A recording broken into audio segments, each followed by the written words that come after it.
Everybody, hey, it's John, Contract Diagnostics. The new MGMA data is out, and we've been analyzing it and looking at it constantly.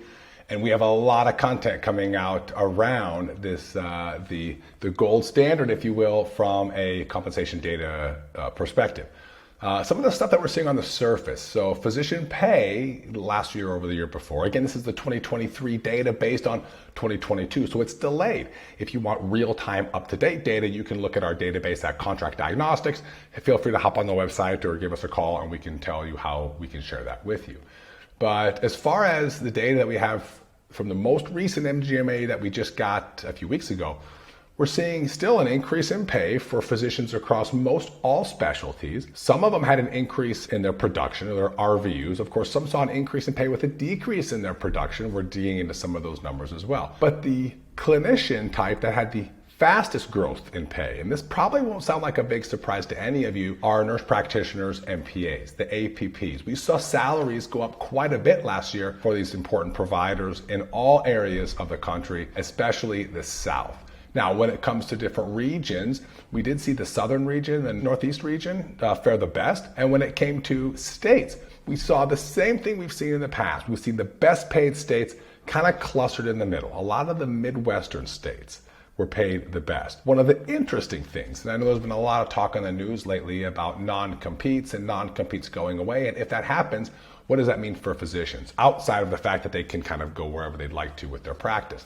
Many people feel that non-competes across all industries impact compensation.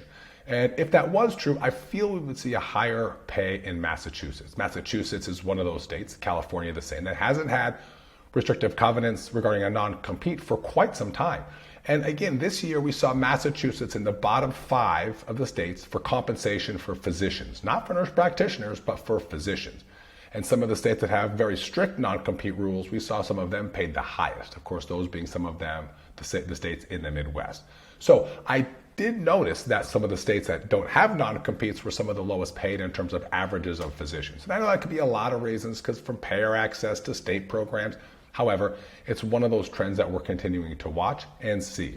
We are seeing productivity across the board go up. So again, as physicians become more efficient with their billing practices and their coding mechanisms, we're seeing their RVU, their production go up in terms of their RVU pay.